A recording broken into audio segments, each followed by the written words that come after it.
Hello, ladies and gentlemen. Welcome back to Power Vacuum. I'm your host, Belmont. And sorry I've been away for a while. I had a major computer crash, lost a lot of files, and I want to say about 3 or 4 videos, maybe 5 or 6. No, yeah, because I lost some gameplay videos, but I still had the raw footage of those, so it wasn't really a big deal.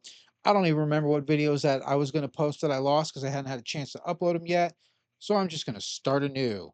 And we're going to come back today with a Microsoft Xbox hat trick news story. And we're starting here on Forbes, if you can believe that. They don't actually have a paywall over this. Surprising. How can we trust anything Xbox says now? There are certainly fluctuations of good and bad news all across the gaming industry, but more often than not, as of late, the Xbox brand seems to be squandering its goodwill by saying one thing and then doing another over and over again. This was brought up yet again with a slew of cancellations that brought up more examples of this. uh, used brought up twice in the same sentence. But looking back, this is a pattern. And the question now is, are we supposed to trust anything Xbox says? In the wake of these widespread cancellations, Xbox said all the games in recent showcase in its last live stream were not going to be canceled, which would elicit nothing more than a yes, sure, okay at this point. Some of the most prominent examples of this: after the launch of Hi Fi Rush, Aaron Greenberg, VP of the Xbox Games Marketing, said Hi Fi Rush was a breakout hit for us and our players in all key measurements and expectations. We couldn't be happier with the team at Tango Gameworks delivered with the surprise release. The studio Tango Gameworks was shut down a year later and was only saved by a third party franchise. During its FTC trial, Microsoft presented a diagram attempting to prove that it would keep Call of Duty multi platform. As a key point of doubt, the idea was that existing huge franchises like that would stay multi platform. Some current IPs that Microsoft has bought would be released on another platform or on other platforms on a case by case basis. Then there would be a classification of games, original IPs like Starfield and Avowed that would stay exclusive to Xbox. While that's true for those two games so far, this concept has now joined a statement from Phil Spencer. I do not see any sort of red lines in our portfolio that says thou must not. Yeah, there is a rumor going around that Starfield might be coming to PlayStation. Huge might, huge rumor. Don't remember where I saw it. I may have covered it. It may have been in one of those videos I lost. I vaguely remember talking about it. Spencer said in February of 24 in a widely circulated podcast that there were 4 specific games that would head to PlayStation, saying that they represented the philosophy of games that were over a year old and community driven games and first iteration of a franchise. That was true for those 4 games: Hi-Fi Rush, Penitent, Grounded, and Sea of Thieves. But Spencer specifically called out games like Indiana Jones, where that would not happen. Indiana Jones was released on PlayStation in April 2025. Now, in the latest story, reports have emerged that Phil Spencer couldn't stop playing a new MMORPG codenamed Blackbird from ZeniMax's Elder Scrolls Online team and was incredibly impressed with it. That was in March. And 3 months later, Blackbird was canceled this past week. In the same batch of cancellations, we had Everwild, where after a recent visit to Rare, Spencer said, "It's nice to see the team with Everwild and the progress that they're making," Spencer said. Um, it's been a while. Why do you keep putting the same statements double in a singular sentence? That's kind of annoying. And we've been able to give those teams time and what they're doing, which is good, and still have a portfolio like we have.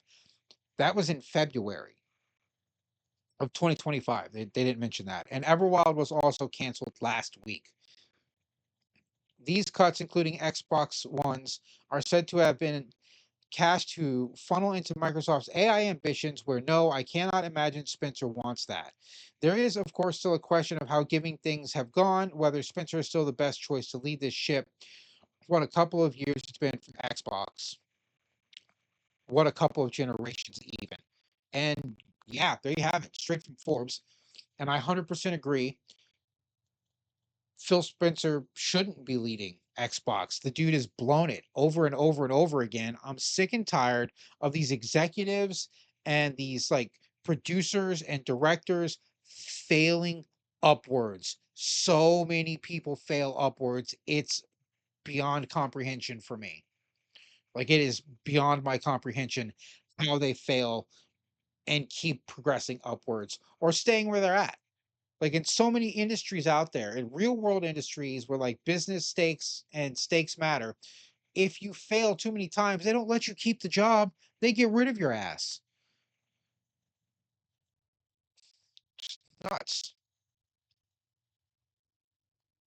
Like, and this, they actually like, I think, fired the team that was working on Everwild. I remember reading that too somewhere a couple weeks ago. Maybe it was during the big report. But like, that's the biggest issue right there. Rare is exceptional at making single player games with great stories, beautiful worlds. It's what they do. And this game was 10 years in the making, right? By all respects, this looks better in every way than Starfield looked. And Starfield was 10 years in the making, but they let that come out. But they canceled this? Look at this. I hope somebody will pick it up and be like, Rare, we're funding it. We want you to finish it. You're inches from the finish line. Just get over it. Just we're getting you there. Maybe they could do like some crowdsourcing. I should look into that. If not, maybe I'll start one. I doubt it, but it needs to be done. But yeah, that's how Forbes feels about it. Well, let's go see how they feel over at Game Rant. Xbox Game Pass was just hit with a devastating blow that will be felt for years to come. More bad news. Microsoft recently made a decision to lay off roughly 9,000 employees across various departments, with the Xbox division taking major hits. A heartbreaking decision that will have a serious impact on Xbox Game Pass in the years ahead. Xbox Game Pass is the key to Microsoft's gaming strategy, but offering day one games and instant access to a huge library of titles, Microsoft is effectively trying to make the Game Pass the video equivalent of Netflix.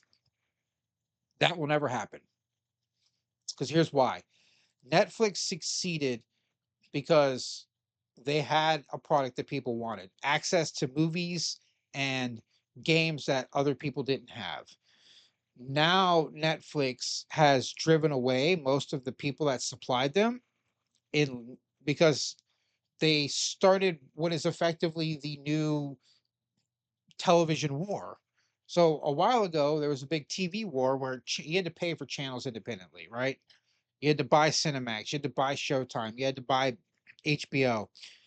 And it got to the point where it was too expensive for TV. So then companies got together, grouped things into packages, called it cable. Now Netflix has started what is basically the streaming war, where everyone wants their own streaming service. And it's just a matter of time before some companies get together, make a grouped package, and call it Total Stream or something like that. And we'll be right back where we were with cable. Making a video game rental service like Netflix is impossible because you're just going to incentivize people to make their own services like EA has done, like Ubisoft has done. Blizzard already had one. You used to have to go to battle.net to get your Blizzard games. That was just what you had to do. Like, Blizzard has been gracious and let other platforms do it. And Steam is going to be better than Xbox Game Pass in every way because Steam actually sells the games to you. So they're yours to keep, yours to play when you want. Excuse me. You don't have to worry about them going off of the list or off the radar or out of connection or whatever it is. They're just yours. And that's the biggest problem with Xbox Game Pass is it incentivizes you to not be invested in the game because you don't own it and you didn't put money in it. When you put money into something, you're more likely to give it a go than if it was just like, oh, it's a rental fee. It's like $1 in my mind. You're not going to give a shit about dollar. You don't care about the things you buy from Dollar Tree, but you care about the things you buy from Best Buy. In order for Xbox Game Pass strategy to work, Microsoft has to ensure that there is a steady pipeline of new game releases for the service. To accomplish this, Microsoft has pulled the trigger on industry shaking acquisitions, securing high profile day one releases for Xbox Game Pass through games like Bethesda's open world sci fi RPG Starfield and Activision's blockbuster first-person shooter, Call of Duty Black Ops 6. Microsoft also built its own studio, The Initiative, and had its existing studios develop new games for PC, Xbox, and Game Pass. Wait, The Initiative was actually a Microsoft owned and built studio? The people making the new Perfect Dark? You already had Microsoft Games, or did they shut down the Microsoft Games division? Because or Windows Games, was it Windows? Yeah, Microsoft Games, I believe. They made Dungeon Siege 1 through 3, which one, okay, two, fucking fantastic, probably the best Dungeon Siege game. Three, I saw not that great. I would rate them 2, 1, 3, where I stand right now with Dungeon Sieges. But they really they shut this studio down. So they created a new studio and shut it down before they even released the game it was working on. Am I understanding that right? Xbox Game Pass has been on a hot streak recently, has it? But the massive Microsoft layoffs paint a bleak picture of subscription services' future. I recently opined the Xbox Game Pass was in the midst of the Avengers in-game portal. This is like the third time I've read this. Yes, they were. The post in-game thing is going to be a problem for them. Rare's long in development Everwild has been canned. We're getting kind of repetitive now. Everwild and Perfect Dark games were announced years ago, and it's a Perfect Dark case. Gameplay of the reboot was shown just last year. I'm not entirely sure that was gameplay. That was probably test footage, which means it wouldn't exactly be what you see in the game. Microsoft pulling the plug on these projects will no doubt shake consumer confidence in the company. Oh, really? Do you think it's going to shake consumer confidence? Do you? Do you? Does Forbes think so? Um, Damn it, I lost my place from that little bit I was doing. Uh, Consumer confidence in the company to reliably deliver on its promises. In turn, this could lead to people becoming less confident in Xbox Game Pass, especially since the resources and investments that went into these canceled games are now wasted. Microsoft will likely ink more third-party deals to try and fill the gaps in the Xbox Game Pass calendar, but it's still devastating to have these games ripped away before they could be completed. The Microsoft layoffs even reportedly impacted Call of Duty studios, with Sledgehammer Games, High Moon Studios, and Raven Software said to have been hit. Call of Duty is consistently one of the top selling games every year, and Microsoft itself has reported billions in profit. These layoffs were not only unnecessary, but they have caused severe damage to the Xbox brand and Xbox Game Pass that will take years to recover. Let's hope it never recovers, because I hate Game Pass. I hate what it is. It ruined AAA gaming, and it's robbing indie games of potential sales and AAA games of potential sales. It robs game companies of potential sales. With a new Xbox console on the horizon, distant horizon, Microsoft's recent decisions do not make a very compelling argument for anyone to invest in its gaming hardware, and may make some fans worried about the future of the Game Pass as well. I'm sure some people are worried about it. I am not. I don't like it. I've repeatedly and ad nauseum stated how much I dislike what Game Pass is and is done. But that's our second article. So you get two in a row. Nothing good to say about Microsoft. Nothing good. Excuse me a moment.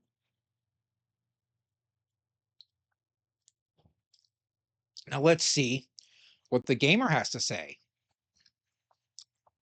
The gamer, it's time to cancel your Xbox Game Pass subscription.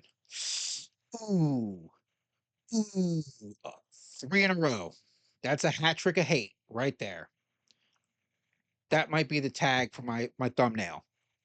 And they got the red ring of death as their image, which I will be stealing for my thumbnail. Thank you, the gamer. I will contribute. I tribute this to you. For those of you that don't know or just listening, it's an image of the power symbol, the green glowing power symbol, notorious with the Xbox 360, and there was a ring around it, which was comprised of 4 segments to make a ring. This is the full ring. Now, I can't remember if the full ring or the 3/4 ring was the one that was your effectively video card had dismounted from your motherboard, and one of them was your processor had dismounted from your motherboard or overheated and melted, basically. And both of them were not good. Full ring or three-quarter ring, either way, your console no longer worked. You had a very expensive doorstop, is what you had now. And it's very apt given the way people feel about Microsoft right now, because it's like they're suffering the red ring of death as a company. I've long been a supporter of Xbox games. I truly believe that it democratizes gaming, giving players as many AAA titles as they want for far more reasonable price of $20 per month. Plenty of kids who live near me couldn't afford a $60 game, let alone a $70 game, but their parents could get enough money for a Game Pass subscription each month. Boo. Boo this man or woman who wrote this. Ben Sledge. Boo this man. Are you serious? You're a proponent of Xbox Game Pass? Xbox Game Pass is the reason video games are in the state they're in right now. The reason the industry is flailing to make money. The reason so many people are, what do they call it? Sleeping? Shit, I just did a story on this. Did it even get uploaded? I don't even remember. I lost so much shit. Was so spent so much time the past few days trying to recover my stuff that I don't remember what I actually recorded and put out. But basically, they're the younger generation is not actually buying new games. They're waiting for them to go on sale because they're more affordable, and usually they're fixed by then because games are being rushed to the shelves or the digital downloads and not being completed. But this argument of kids can't afford a $60 game is so fucking dumb. Kids have never been able to afford games. Their parents buy their games for them. That's the ultimate joke, is being an adult is finally having the money to buy all the games you want, but not having the time to play them. All right. The first game I ever bought after saving up 3 months of allowance was Sonic and Knuckles at Toys R Us when it was brand new. They had that brand new, I think it was new today or whatever it used to say on the wall of cards. And if anybody that remembers Toys R Us, that's a old man like me, you'll know exactly what I'm talking about. The wall of cards. You had to basically, they had pictures of games with cards under them. You had to pull the card, go up front, and they would give you the video game, and then you bought it. And whenever they had new ones, they had these like yellow tags that like highlighted that it was new.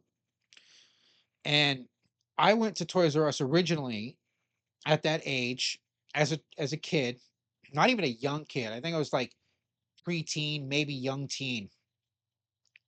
But I went there to buy, no, I had to have been like 11 or 12. So preteen. We'll say preteen. I'm not exactly sure when Sonic or Knuckles came out. I've had every Sonic game that was on Sega Genesis, including Mean Bean Machine and Sonic Spinball. But I was there to buy a Power Rangers, Mighty Morphin Power Rangers morphing sword. It was like it turned into a pistol and then a sword, and it came with a random power coin and the morpher. It was like a little kit, and it cost exactly as much as Sonic and Knuckles because I was walking to the Power Ranger section. My heart set on this morphing sword, and I see that new game, Sonic and Knuckles. And because we didn't have we had to rely on magazines to tell us when games were coming out. We didn't have the internet, we didn't have news, we didn't have shows. E3 was exclusively for journalists, and you didn't hear about it for like 2 or 3 months after it happened and people had time to process it. And usually they only told you about things that were coming out that year, not stuff that was in the far future. That was like later E3 shows when it opened up. But I was completely blindsided by Sonic and Knuckles, and I was just like, well, that's what I want. I don't want Mighty Morphin Power Rangers sucks now. I want Sonic and Knuckles. It was the first game I bought. 3 months of allowance saved up to buy that game. And it made it special that I was able to afford that game after saving up for it. Like this notion that children can't afford games. Yeah, no shit. They've never been able to. That's not a new concept. So like your argument already out the window. The fact that you like Game Pass and you make the argument that kids can't afford games tells me that you don't actually know what you're talking about, dude. Or you're not paying attention. Or maybe you were a rich kid and you were flush with cash because your parents just threw money at you. But whatever. Most children, the vast majority of them, do not have access to funds to purchase their own games. They rely on gifts or their parents to get them. Rant over. You don't even need a console to use Game Pass. Play Anywhere lets you run even on the highest spec games on your mobile phone. Sure it does, buddy. Sure it does. The technology is nothing short of astounding. Sure, it's been replicated by Nvidia and attempted by Google, but Xbox has made it work and made it available to the masses. Then I come to indies. Many developers I've spoken to have name checked Game Pass deals as lifelines at a time when the industry is especially volatile. Players are tightening their purse strings and sales are by no means guaranteed.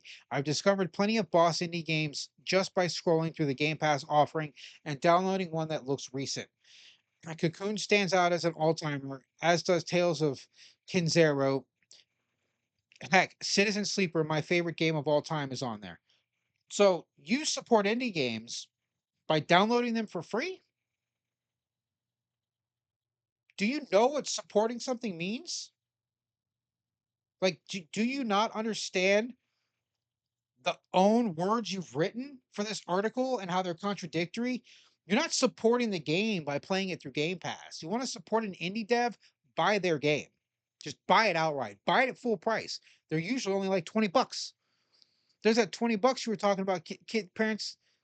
Bro, that annoyed me right there. That annoyed me more than the kids can't afford games thing. I support them by scrolling through Game Pass and downloading them. I just can't understand your logic here. But I'm canceling my Game Pass subscription today, and so should you. While Game Pass represents a good deal for players, signing with Microsoft clearly doesn't represent a good deal for developers. Xbox has just begun its fourth round of layoffs in 18 months, cutting as much as 4% of its workforce, despite the fact that Xbox head Phil Spencer began the layoff announcement by saying that the company's platform, hardware, and game roadmap have never looked stronger. The initiative, has been shuttered completely with the Perfect Dark remake it was working on canceled. The Elder Scrolls Online developer ZeniMax was canceled an upcoming MMORPG in the wakes of layoffs, which this is the rumored MMORPG that Phil Spencer said he couldn't stop playing, which is interesting if that's true. Again, rumor, take every rumor with a double shot of penicillin because you never know what they actually are. Most of them come out of either 4chan or Reddit, and they're just made up by trolls trying to sow discourse. Although, about 5% of those people, 100% accurate, know what they're talking about, and have insiders leaking information to them. Which is why sometimes I listen to rumors, but I always, like I said, take it with a double shot of penicillin. Everwild, the beautiful action adventure game that has been in development for a decade, has been canceled, as is the team at Rare was laid off. It laid the whole team off too. Did they really lay off all of Rare working on Everwild? Maybe they can get it. Maybe somebody will start a fucking Kickstarter or crowdsource it for them so we can get this game out because it was so close to being done.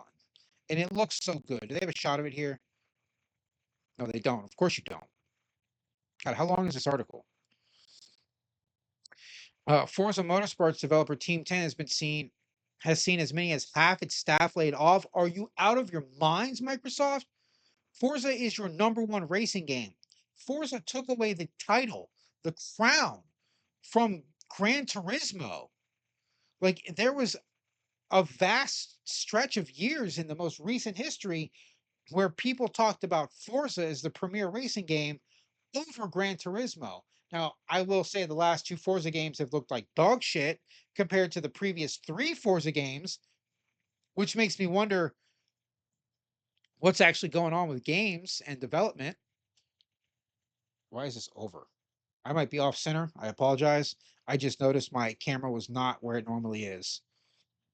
And I did not do a camera check beforehand. I double apologize. Triple. My throat's getting a little numb from yelling. God, Forza, that's nuts. Call of Duty developer Raven has found itself in the firing line too. It seems that Xbox was also publishing Romero Studios' next game, which has now been canceled. As legendary developer and studio founder John Romero says he is evaluating the next step and working quickly to support his team. Fire Phil Spencer. Just fire him. Fire him. Don't give him a severance. Tell him he's made enough money. Dude's multimillionaire. John Romero Studios probably would have been a guaranteed hit. Whatever, and it'd been like Death Stranding. When Kojima did his own thing, people talked a ton of shit about Death Stranding. I talked some shit about it. I went back and played it. It's okay. Nothing fantastic. It looks better than most of the other games that came out at that same time, which means it can be done. They can still make great looking games that still play. It did have some performance issues, and the story moves at like reverse pace. Like I feel like you lose story as you play the game. But Romero is well known for deep, rich narratives. Kojima is known for confusing narratives, which Death Stranding achieves in spades, confusing as hell. But come on, getting rid of Romero? What went wrong? I don't even want to finish this article. All it's made clear that Microsoft doesn't care about developers, and I'm not certain it cares about games either. Why else would it abandon games that fans are looking forward to playing, whatever state they are in? Why else was it shut down Tango Gameworks after a hugely successful launch of exclusive Hi-Fi Rush? Yeah, that was a confusing one. Like, here's a game. It did pretty well. Your studio shut down. We're going to open a studio and make a game, get you halfway through development. We're going to shut it down. We're going to purchase the rights to Rare. They're working on a game. They've been doing so for a decade. Oh, they're near completing. We're going to shut it down. That's Microsoft right now. They're basically the South Park meme. All right, we're going to acquire this new game studio so they can work on some stuff, and it's gone. All right, what's that? You got an indie studio? You want to make games? You need some funds? Yeah, John, come on over to Microsoft. We're going to get you up there, and it's gone. Like, so maybe that'll be my thumbnail. I'll figure it out. Probably not. I like the Red Ring of Death because that's more apt. But the meme for South Park and it's gone is where Microsoft is at right now. You got a new studio, you're joining Microsoft, you're about to be gone. Just know that. After all, Microsoft can still afford to spend billions of dollars on unnecessary acquisitions. Candy Crush and developer King and World of Warcraft developer Blizzard were also affected by yesterday's layoffs. It can still use its AI tech to aid the Israel. All right, we're done. We're done with this article, Ben. You fucking care about talking about AI and Israel? I don't give a shit about that. What I care about is why Microsoft is failing. And I think Game Pass is at the heart of that. I think that's the root of their issues and why they can't maintain good sales. But as you can see, nobody's happy. That's three in a row, three articles in a row talking trash about Microsoft and Xbox. That's a hat trick of hate. A hat trick of hate. And that's all I have for these stories. This is your host, Belmont, signing out.